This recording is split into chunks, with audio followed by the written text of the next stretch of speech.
So hi friends, welcome back again in Phoebe engineers. तो आज हमारा डे 10 है, डेली डोज का डे 10 है। तो आज हम फिर आपके लिए टोटल 12 इंपॉर्टेंट क्वेश्चन लेकर आए हैं जो कि हर जगह आपको काम आएगा। चाहे वो गेट का एग्जाम दे रहे हो, कोई भी टेक्निकल एग्जाम, या तो आपका खुद का किसी कंपनी के लिए इंटरव्यू देने जा रहे हो, ये जो डेली डोज में चला रहा हूँ ये आपको हर जगह काम आएगा। और एज ए मैकेनिकल इंजीनियर आपको ये सब चीज़ पता होना चाहिए। देखो, पता सब है आपको, आप भूल गए हो। क्योंकि क्या होता है कि अपन पीछे के जिस सेमेस्टर क्रॉस करते हैं उस सेमेस्टर के सब्जेक्ट्स अगले सेमेस्टर के कुछ दिन तक याद रहेंगे, फिर वो भूल जाएंगे। तो उसको रिकॉल करके रखो। कोई ज़्यादा टफ नहीं होता किसी चीज़ की तैयारी करना, बस जो पुराने चीज़ों के हैं उनको रिकॉल करके रखो। मतलब रेगुलर रिवीजन करो। सेमेस्टर बीत गया इसका मतलब ये नहीं कि वो सब्जेक्ट्स को हम छोड़ दें। रिवीजन कंटिन्यूस करके उसको रखें, आगे हेल्प करेगा। चलिए टाइम वेस्ट नहीं करते, जल्दी से चालू करते हैं। पहला क्वेश्चन यहाँ पे देखो आप कि the efficiency of Carnot cycle depends on temperature of source and sink, working substance, engine type या फ्यूल फायर्ड स्टेजेस। ठीक है, तो कार्नोट साइकिल सबसे पहले ये जानो क्या होता है। देखो, कार्नोट एक साइंटिस्ट थे। तो जब स्टीम इंजन्स का जब क्या कहा जाए इन्वेंशन जब हो रहा था, तो उन्होंने बताया, एक साइकिल बना के दिया था। ठीक है, बोला था कि अगर आपको मैक्सिमम किसी भी इंजन की मैक्सिमम एफिशिएंसी अगर आपको चाहिए तो आप, ठीक है, अपने इंजन को इस कार्नोट साइकिल पे के पास या कार्नोट साइकिल की एफिशिएंसी के आसपास ले आओ। क्योंकि बराबर तो नहीं है, कार्नोट साइकिल की एफिशिएंसी जो है वो कहा गया था कि 100% है। ठीक है, इस कार्नोट साइकिल की एफिशिएंसी है 100%। ठीक है, तो आप अपने इंजन को एज ए मतलब बोला जाता है स्टैंडर्ड इसको लो और इससे कंपेयर करो कि आपकी इंजन इसके कंपेरिजन में कितना दे रहा है। 70% दे रहा है, बहुत अच्छा इंजन है। 60% दे रहा है, बहुत अच्छा है। 80% तक तो शायद ही पहुंचे। ठीक है, जनरली जो हमारा नॉर्मल इंजन 65 to 75 के बीच में ही रहता है। क्लियर? तो ये था हमारा कार्नोट साइकिल, उन्होंने बताया था। तो ये किस पे डिपेंड करता है, ये साइकिल की एफिशिएंसी, इसकी एफिशिएंसी किस पे डिपेंड करती है? इसकी एफिशिएंसी डिपेंड करती है सोर्स का, ये सोर्स का जो टेम्परेचर है, और ये आपका इंजन हुआ, और ये आपका क्या हो गया, सिंक। ये सोर्स टेम्परेचर और ये सिंक टेम्परेचर पे डिपेंड करता है। अगर आप इसकी कार्नोट साइकिल की एफिशिएंसी का फॉर्मूला देखेंगे तो कुछ ऐसा बनेगा। कार्नोट साइकिल की एफिशिएंसी का formula in terms of temperature T2 minus T1, where T1 T2 engine work किस पे डिपेंड कर रहा है? Temperature of surface, source and sink. ठीक है, ओके। तो गाइज ये नेक्स्ट क्वेश्चन है, क्वेश्चन नंबर 2। सॉल्व कीजिए इसको। क्या होगा? The efficiency of Carnot is maximum for petrol engine, diesel engine, reversible engine या स्टीम इंजन। सबसे पहले इसको अगर जानना है तो आपको कार्नोट साइकिल को थोड़ा सा पढ़ना पड़ेगा। कार्नोट साइकिल को थोड़ा सा इसके जानना है तो आपको इसके बारे में, थोड़ा कार्नोट साइकिल के बारे में जानना होगा। तो इसको जानना है तो अब मेरे वीडियोस हैं, थर्मोडायनेमिक के वीडियोस हैं, या मैं आई बटन में लिंक भी कर दूंगा, तो आप वहाँ से कार्नोट साइकिल के बारे में डिटेल आप जान सकते हो। क्योंकि आज का जो हमारा टॉपिक वो full on second law of thermodynamic पे है। सारे question second law of thermodynamics में पूछ रहा हूँ। ठीक है, तो कार्नोट साइकिल की एफिशिएंसी एक चीज याद रखो, क्या होता है, 1 minus T2/T1। ठीक है, और कार्नोट साइकिल पे एक और हम नाम से जानते हैं, called reversible cycle. Carnot cycle की एफिशिएंसी हमेशा 100% होती है। क्यों 100% होती है? क्योंकि साइकिल जो है उसमें प्रोसेस तो हो रहे हैं ना, तो लॉस भी तो होंगे हर प्रोसेस में थोड़ा बहुत। बट कार्नोट ने वो लॉसेस को कंसीडर नहीं किया है। थ्योरेटिकली कहा है कि लॉसेस को हमने कंसीडर नहीं किया है, इसलिए वो साइकिल 100% एफिशिएंसी देती है। बट प्रैक्टिकली में काफ़ी सारे लॉसेस आपको देखने को मिलेंगे। हर इंजन में पिस्टन का जो फ्रिक्शन हो गया, हर जगह फ्रिक्शन लॉसेस मिलेगा, रेजिस्टेंस मिलेंगे, ड्रैग मिलेंगे। ठीक है, इतने सारे। बट कार्नोट ने ये सब कंसीडर नहीं किया था। वो थ्योरेटिकली उन्होंने बताया था कि अगर ये वैल्यू होगी तो कोई साइकिल अगर इस पॉइंट 1 है और इस पॉइंट 2 पे जाना है तो वो जैसे गया उसके अंदर कोई भी पैरामीटर चेंज नहीं हो रहा, जैसे गया वैसा ही उस पॉइंट, मतलब उसी पाथ भी चेंज नहीं होगा, उसी पाथ पे वापस भी आ जाएगा ना। उसके अंदर कोई भी किसी भी पॉइंट पे प्रॉपर्टी चेंजेस नहीं हो, जैसा गया वैसा ही आ गया, कोई भी लॉसेस नहीं। इसको हम कहते हैं रिवर्सिबल साइकिल। तो कोई लॉसेस नहीं हो रहा, तो कार्नोट में भी तो कोई लॉसेस नहीं होते, तभी तो हमें एफिशिएंसी 100% मिल रहा है। तो कार्नोट साइकिल को हम रिवर्सिबल इंजन भी कहते हैं। पेट्रोल इंजन में लॉसेस होते हैं, होते हैं तभी तो इसकी एफिशिएंसी 65 to 75 के अंदर ही रहता है। 100 क्यों नहीं होता? डीजल में भी 60 to 70 ले लो, स्टीम इंजन है इसको तो और कम ले लो, ठीक है, 50 to 60 ले लो। यही साइकिल है जिसका एफिशिएंसी 100% होता है। क्लियर है क्वेश्चन? नाउ नेक्स्ट क्वेश्चन देखते हैं। नाउ थर्ड क्वेश्चन आपके सामने फ्लैश हो रहा है, इसका आंसर बताओ। Second law of thermodynamics define, क्या डिफाइन करता है second law of thermodynamics? Entropy, enthalpy, heat और वर्क, ठीक है। फर्स्ट लॉ ऑफ थर्मोडायनेमिक्स का जो हमने फॉर्मूला देखा था वो था कि dq is equal to du plus dw, ये था, ठीक है। इस टाइम पे जो dw लिखा है मैंने यहाँ पे, ये dw आपका सबके लिए है। मतलब अगर मैं dw लिखा हूँ मतलब ये इरिवर्सिबल के लिए भी है और रिवर्सिबल के लिए, दोनों के लिए इक्वेशन सेटिस्फाई होगा। अगर यही dq is equal to du प्लस pdv लिख दूँ तो ये सिर्फ रिवर्सिबल साइकिल के लिए अप्लाई होगा और कहीं अप्लाई नहीं होगा। तो ये था हमारा फर्स्ट लॉ ऑफ थर्मोडायनेमिक्स से, ये फॉर्मूला हमारा बन के आता है। सेकेंड लॉ से उसमें क्या क्या था? हीट ट्रांसफर है, इंटरनल एनर्जी है और वर्क डन का रिलेशन हुआ था, ठीक है। Now second law of thermodynamics में क्या था? सेकेंड लॉ क्या कहता है कि क्लॉसियस इनइक्वालिटी,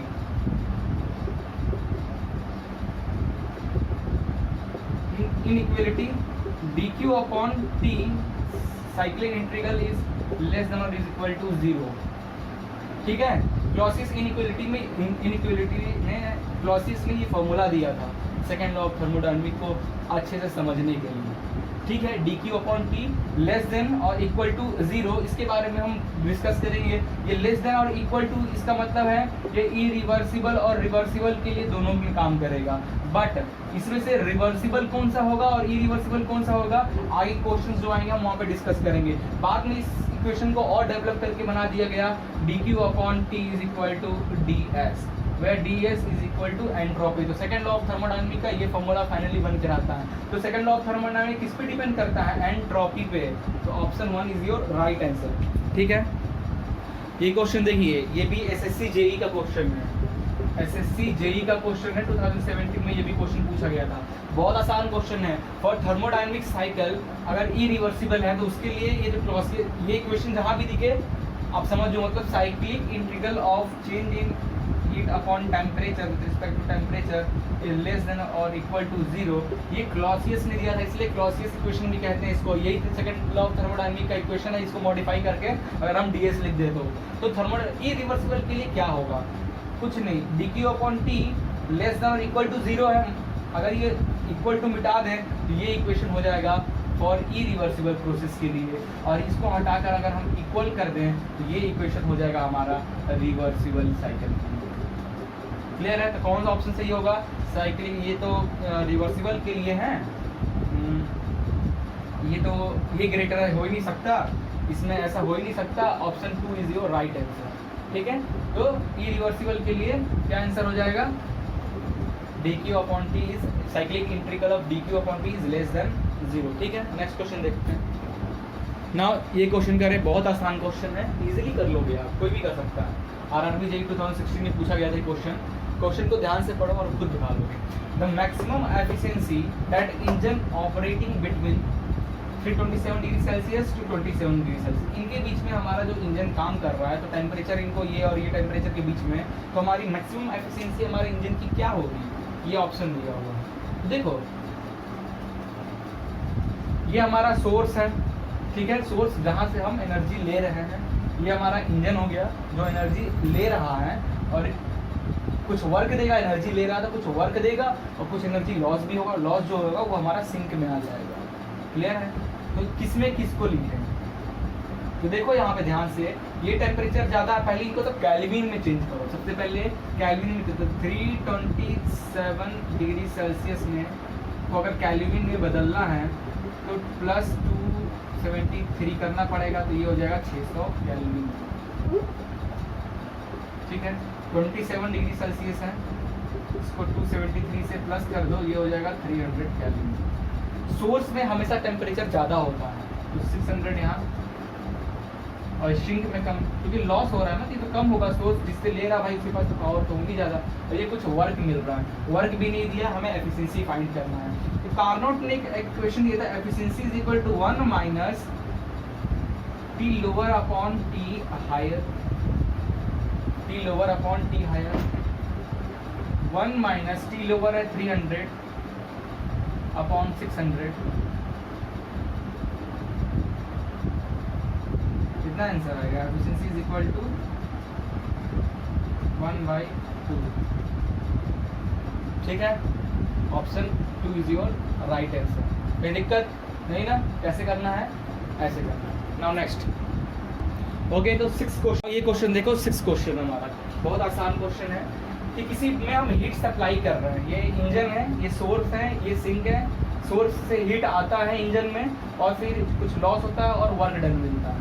तो हीट सप्लाई हो रहा है 278 किलो वाट। तो हीट सप्लाई मतलब इंजन में हीट सप्लाई हो रहा है, इंजन में हीट सप्लाई हो रहा है 278, क्लियर है।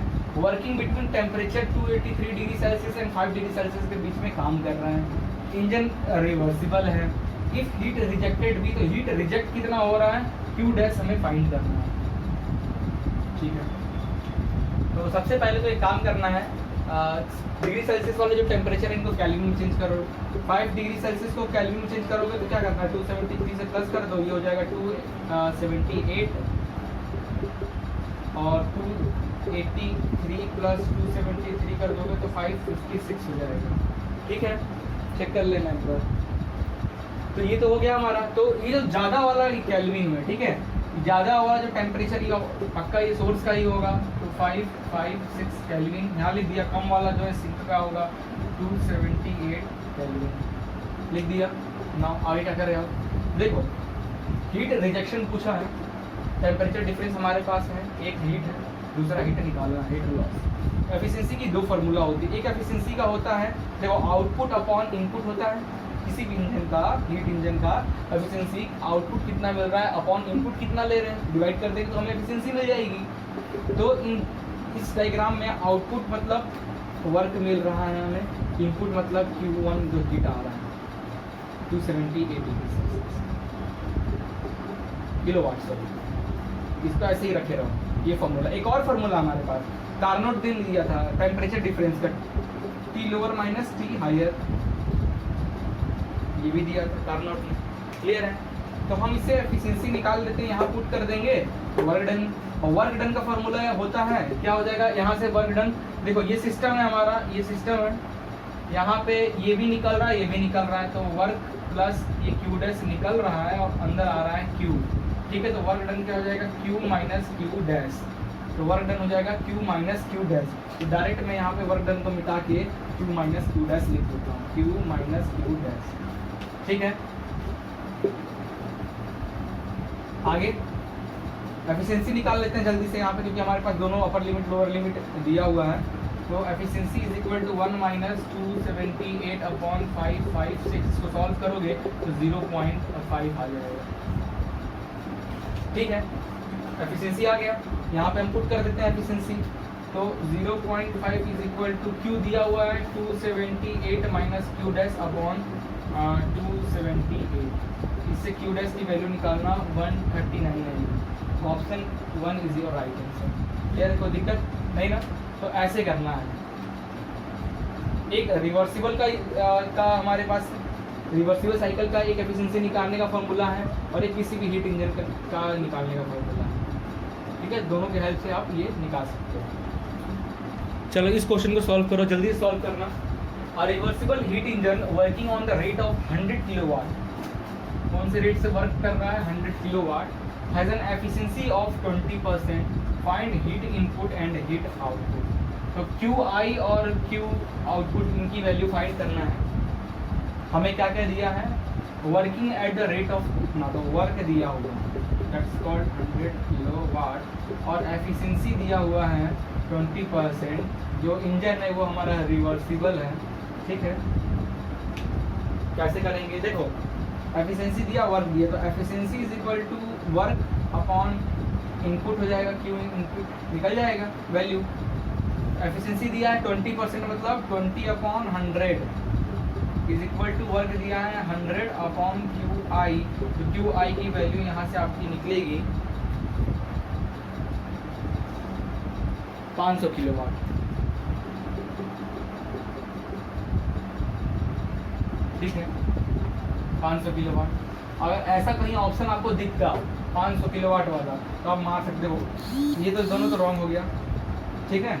बचा कौन सा, ये दोनों हो गया रॉन्ग, क्योंकि हमारा पहले क्या लिखा हीट इनपुट, तो जाहिर सी बात है हीट इनपुट होना चाहिए पहले में, तो 500 आया है हमारा, तो ये दोनों तो रॉन्ग हो गया। बच्चा ये दोनों में से कौन सा सही होगा, निकाल लेते हैं ना यार। तो ये हो गया, क्यू आई निकल गया। तो वर्क डन का जो फॉर्मूला होगा कैसे निकालते हैं, अब देखो कि ये इंजन है, इसमें ये भी निकल रहा है, वर्क भी बाहर निकल रहा है, क्यू आउटपुट भी बाहर निकल रहा है, वर्क भी बाहर निकल रहा है और क्यू आउटपुट भी बाहर निकल रहा है। दोनों का this is equal to Q I, अंदर की ओर आ रहा है, ये दोनों बाहर की ओर जा रहा है, ये अंदर आ रहा है, तो ऐसे हम एक बैलेंस करके लिख सकते हैं। तो वर्क डन क्या हो जाएगा, Q I minus Q I 500, Q not निकालना है, वर्क डन हमारा दिया हुआ, क्यू आई की वैल्यू कितनी निकल जाएगी 400 माइनस, ठीक है। कौन सा ऑप्शन सही है, option 3 is your right answer, ठीक है। ओके, क्वेश्चन नंबर 8, इसका आंसर दो। ऑप्शन रहेंगे काफ़ी बड़ा बड़ा ऑप्शन, इसलिए मैंने नहीं लिखा है यहाँ पे। और heat engine is a device that operate on a thermodynamic cycle is, option आपको दिए होंगे। ऑप्शन ऐसा दिया होगा कि इनपुट हीट ले रहा है, उससे पहला ऑप्शन समझ लो ऐसा कुछ होगा कि हीट इनपुट लेगा और वर्क देगा। दूसरा है हीट इनपुट लेगा और हीट आउटपुट देगा। तीसरा होगा कि हीट इनपुट लेगा, वर्क देगा और कुछ लॉस भी होगा, ठीक है, हीट का लॉस भी होगा। फोर्थ है नन ऑफ दिस। तो सबसे पहले साइकिल बना है, ये हमारा हो गया सोर्स, ये हो गया हमारा हीट इंजन, ये हमारा हो गया सिंक। तो जब ये इंजन हीट लेगा तो वर्क तो देना ही देना है, हीट ले रहा है तो वर्क तो देगा, साथ में कुछ आउटपुट लॉस भी होंगे। तो क्या होगा इसका option, option 3 is your right answer. कि for work producing, heat engine is a work producing device which can absorb some amount of heat from source, and for producing work some amount of heat will be losses. तो heat input लेगा तो work मिलेगा but कुछ heat loss भी होगा, ठीक है। तो ये आप ध्यान से देखना। चलिए 9th क्वेश्चन का आंसर दीजिए। बहुत अच्छा क्वेश्चन है ये, बहुत जगह पूछा गया ये क्वेश्चन, गेट में भी पूछा गया है और एसएससी जेई में भी पूछा गया है और आरआरबी जेई में भी पूछा गया है। मैक्सिमम जगह ये क्वेश्चन पूछे गए हैं, इंपॉर्टेंट क्वेश्चन है। According to Kelvin Planck's law which deals with conservation of heat, conservation of work, conservation of heat into work, conservation of work into heat. तो कैल्विन प्लैंक ने जनरली हीट इंजन के लिए काम किया था, ठीक है, इंजन के लिए काम किया था। और एक क्लॉसियस थे, उन्होंने रेफ्रिजरेटर और हीट पंप के लिए काम किया था। क्लॉसियस ने रेफ्रिजरेटर और हीट पंप का थ्योरी दिया था और हीट इंजन का थ्योरी कैल्विन प्लैंक ने दिया था। उनका कहना ये था कैल्विन प्लैंक का, अगर कोई इंजन ऑपरेट हो रहा है, अगर वो कोई वर्क दे रहा है तो वो वर्क कब देगा, जब वो हीट लेगा। तो मतलब heat is convert into work. Source है ये इंजन है, heat is convert into work. तो हीट कौन सा, heat into work. This statement is right statement, ठीक है।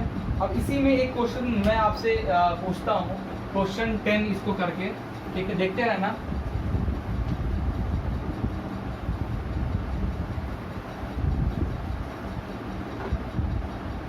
क्वेश्चन 10 ये है कि according to Kelvin Planck, Kelvin जो प्लैंक थे, कैल्विन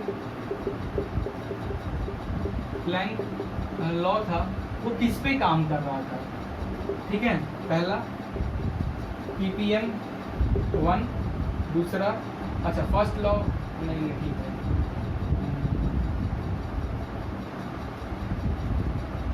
ppm 1 ppm 2 इस पे ये काम कर रहा था। तो परपेचुअल मोशन मशीन पे pmm होता है, sorry pmm। Perpetual motion machine 1 और परपेचुअल मोशन मशीन 2 किस पे काम करता है ये चीज देखो। परपेचुअल मोशन मशीन 1 कहता है कोई भी ऐसी मशीन नहीं है, कोई भी ऐसी मशीन नहीं है जो कंटिन्यूअसली वर्क देता है। ppm 1 कहता है कोई भी ऐसी मशीन नहीं हो सकती, इम्पॉसिबल है जो कि कंटिन्यूअसली वर्क देता रहे। और pmm 2 कहता है कि ऐसी कोई भी मशीन नहीं है, कोई भी इंजन नहीं है जो वर्क देगी, हीट लेकर वर्क देगी without any loss, without any loss, without any loss. Impossible है ऐसे इंजन बनाना विदाउट एनी, पूरे 100% ऑफ हीट को 100% ऑफ वर्क में कन्वर्ट करना, ये pmm 2 कहती है। तो केल्विन प्लैंक्स pmm 2 पे काम करता है। तो ये इम्पॉसिबल था, तो इसी को पॉसिबल करने के लिए उन्होंने और एक्सपेरिमेंट किया उसको। तो उसमें उन्होंने देखा कि नहीं भाई, अगर वर्क चाहिए तो कुछ हीट को लॉस करना पड़ेगा, सिंक को देना पड़ेगा, तब हमारा वर्क मिलेगा, अदरवाइज नहीं हो सकता है ऐसे। ठीक है, तो pmm 2 को उन्होंने सुधार किया था केल्विन प्लैंक ने। ओके, नाउ 11th क्वेश्चन हमारा रीजनिंग का है। बोन को कोडिंग किया गया है इस सैंबल से, मेडल को कोडिंग किया गया है इस सैंबल से, तो गोल्ड क्या होगा? इसको कोडिंग करो। कोडिंग डिकोडिंग का ये है। तो मैंने अभी तक आई थिंक 3 टाइप पढ़ा दिया है। अगला जो टाइप है, अब देख लेना 3 या 4 टाइप में पढ़ाया हूँ, ये चौथा टाइप है शायद। ठीक है, 4th टाइप जो है ये है सैंबल कोडिंग।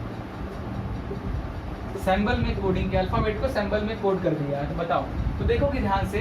और ये जो है इसमें डिफरेंस भी आता है, बट ये सिमिलर वाला है। सिमिलर बोले तो देखो, जी को कोड किया है 5 से, तुमको चाहिए जी, ये तो 5 लिख दो। ओ चाहिए तो ओ को कोड किया गया है परसेंटेज से, और कहीं तो कोडिंग नहीं हुआ है ना ओ का, ये हो गया परसेंटेज। एल को कोड किया गया है @ से, तो @ डी को कोड किया गया है 3 से, तो 3, ये आपका आंसर हो जाएगा। ठीक है, सिमिलर केस में मतलब इन दोनों को जो जो दिया है वो आप कर दो। बट कभी कभी क्या होता है, एक एग्जांपल देता हूं।